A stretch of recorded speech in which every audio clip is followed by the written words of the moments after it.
ወደ መጽሐፍ ቅዱስ እንኳን ብንመጣ መጽሐፍ ቅዱስ የፖለቲካ መጽሐፍም ነው እናውቃለን። ቢካዝ የእስራኤል ታሪክ ነው። የእስራኤል አገዛዝ፣ የነገስታቶቹ ታሪክ፣ አገዛዛቸው ፖለቲካል ጌን የሄዱበት ለምሳሌ መንፈሳዊ ገጽታውን ብቻ ነው እኛ ብዙ ጊዜ የምናነበው እንጂ የሀገር አስተዳደርን፣ ፖለቲካውንም፣ ሂስትሪውንም ሁሉንም ነገር የምናይበት ነው። ለምሳሌ ሉክ አት ዴቪድ he was the first person that was ever appointed two high priestess at the same time ለመጀመሪያ ጊዜ ሁሉ ጊዜ በእስራኤልና በይሁዳ መካከል በአስሩ ነገዶችና በይሁዳ መካከል ኢቭን ሳይነጣጠሉ እንኳን ጥንታዊው በሆነበት ራሱ በጣም ፉክክር ነበረ። ነገስታቶች ወደ ስልጣን በሚመጡበት ሰዓት እንደነ ዳዊት አይነት መንፈሳዊ በጣም እንግዲህ መንፈሳዊ ሰው የሚባለው ጣዖት ነክቶ የማያቅ ቢበድልም ቶሎ ብሎ ንስሐ የሚገባ ለአምልኮተ እግዚአብሔር ክሬዚ የሆነ ሰው የሚባለው እንግዲህ ዳዊት ነው። እግዚአብሔርም የመሰከረለት እንደ ልቤ ያለው ሰው ነው። ሂስቶሪካሊ ይሄ ሰውዬ በጣም እንትን ነው ይታወቃል።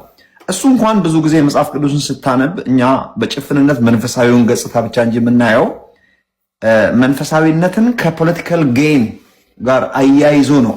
እነማንን አማካሪ አድርጎ እንደሾመ አይተሃል። እንደና አቂጦፌል አይነት ብሪሊያንት የሆኑ ሰዎችን ነው ካህን ሲሾም ከሁለቱም እንዳያኮርፉ ከዛም ከዚህም ነው የሚሾመው። ኢየሩሳሌም ያለችው ደቡባዊ ክልል ውስጥ የይሁዳ ክልል ውስጥ ስለሆነች ማለት ቢንያም ክልል ውስጥ ነው ያለችው፣ ግን አንድ ላይ በይሁዳ ተጠቅልላለች።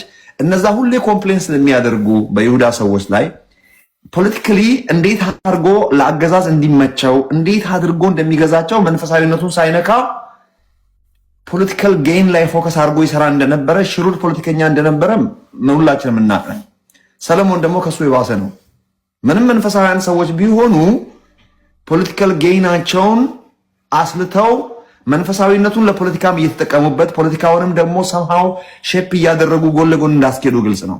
ወደ ሀገራችን ወደ ኢትዮጵያ ስንመጣ ሞዓ አንበሳ ዘእምነገደ ይሁዳ የሚባለውን ታውቀዋለህ። ይሄ አባባል ከቀዳማዊ ምኒልክ ምናምን ተብሎ ወደ 3000 ዓመት ይኬዳል። ታሪኩን ታውቃለህ። እግዚአብሔር ዳዊትን መረጠ። በዛን ሰዓት የዳዊት ልጅ ሰለሞን ነው። ሰለሞን ደግሞ እንግዲህ የተመረጠው እግዚአብሔር ራሱ ሰለሞንንም ጠርቶታል። በዘርህ ብሎታል ዳዊትን። ከዛ ዘር ሐረግ ሰለሞን ደግሞ ቀዳማዊ ምኒልክን ከኩዊን ኦፍ ሺባ ወለደ ተብሎ የሚታመነው። የኔ አመለካከት ትንሽ የተለየ ቢሆንም አሁን እዚህ ጋር ገብቼ ከሰዎች ጋር መጣላት አልፈልግም። ከኢትዮጵያ ይልቅ የመን ነው ሞር ኮንቪንስ የሚያደርገኝ በብዙ መጽሐፍ ቅዱሳዊ መሰረት ማለት ነው። ከሂስትሪ ከወርልድ ሂስትሪ ሳይሆን ከባይብል በመነሳት ሞር ኮንቪንስ የሚያደርገኝ ሌላ ነው። ግን በዛን ዘመን ቺን የአሁኗን አቢሲኒያንም ያጠቃልላል ስለሚባል አይ አግሪ ኦኬ፣ እሱ አያጣላንም። ይሄ ሞዓ አንበሳ የሚባለው ሰለሞናዊ ስርወ መንግስት እንደገና ካንሰራራ ከዛጉዌ በኋላ የዛሬ 800 ዓመት ይኩኖ አምላክ እንደገና ካንሰራራ በኋላ ነው። ይሄን ነገር ይሄ ሚት ተጠቀሙበት። ይሄ መንፈሳዊ ነገር ቀጥታ የዳዊትን ስርወ መንግስት እግዚአብሔር ዳዊት የሚባለውን ሰው መርጦት ስለነበረ ከሌላ ዘር ሐረግ ንጉስ መሆን አይቻልም። በዛን ዘመን እግዚአብሔር የመረጠው ሰው ነው። ለዘርህ ደግሞ ለዘላለም የሚነግሰው እስኪመጣ ድረስ ከዙፋን ሰው አይታጣም ብሎ ቃል ገብቶለታል። እንግዲህ ለዳዊት ቃል የተገባው እስከ ኢየሱስ ክርስቶስ መምጣት ድረስ ነው። እሱም ከዛ በኋላ ትርጉም የለውም። የኛዎቹ ግን በአዲስ ኪዳን ዘመንም እችን ቋንቋ ምንም ለማያውቀው ለሀገራችን ሕዝብ ተጠቅመውበት ምን ብለው የተጠቀሙበት ሞዓ አንበሳ ዘእምነገደ ይሁዳ። በተለይ እና አምደ ጽዮን ይሄን ነገር በጣም እያጦዙ መጡ። እነ ዘርዓ ያዕቆብ ደግሞ በጣም በረገዱት እስከ ቀዳማዊ አፄ ኃይለ ሥላሴ ጊዜ ድረስ ስዩመ እግዚአብሔር እስከ መባል ድረስ እችን የተጠቀሙበት ሜት መንፈሳዊውን ነገር ከፖለቲካ ጋር አንድ ላይ አድርጎ ለአገዛዝ ጠቅሟቸዋል። ለ800 ዓመት ህዝቡ ጸጥ ለጥ ብሎ እንዲገዛላቸው ጠቅሟቸዋል።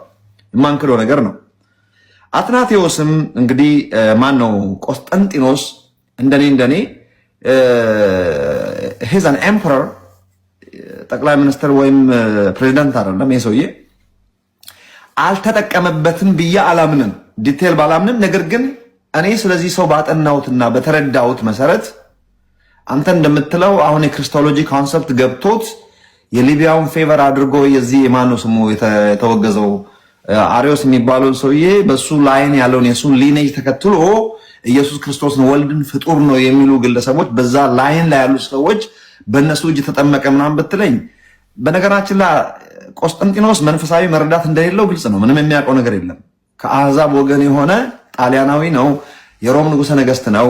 አረማዊ ነው። ከዛ በፊት ልምዱ የለውም። ምንም የሚያውቀው ነገር የለም። እንደ አዲስ ነው ወደ ክርስትና የመጣው። በገባው መልኩ በገባው መልኩ ክርስትናን እንትን አደረገ እንጂ ይሄ ሰውዬ እኔ አንተ እንደምትለው ለፖለቲካል ጌን ብቻ አይመስለኝም። ያጠመቀው ሰው ማን እንደሆነም አላውቅም። የተጠመቀው ግን ከ30 ምናምን ዓመት ውስጥ እንደተጠመቀ ግን አውቃለሁ። ኮንቨርት ያደረገው 313 ላይ እንደሆነ አውቃለሁ። ክርስትናን ከልቡ የተከተለ ይመስለኛል። ስለ ክርስቶሎጂ የሚያውቀው እውቀት ውስን ነው። ይሄ ሰውዬ ባይብል ስኮላር አይደለም። እንዳውም ከንግስናው ባሻገር በጣም መንፈሳዊ ነገሩ በጣም ውስጡ የገባ ይመስለኛል። እና አፄ ኃይለ ሥላሴ እኮ እነ ዳግማዊ ምኒልክ እኮ ሞዓ አንበሳ የሚለውን በጣም ያወሩታል። ግን መንፈሳዊ ነገር ምንድነው ብትላቸው የሚያውቁ አይመስለኝም። ይኸውልህ ጥሩ ነገር ብለሃል። አሁን ለምሳሌ when it comes to Judaism እና አሁን ለምሳሌ ሰለሞን ማለት ነው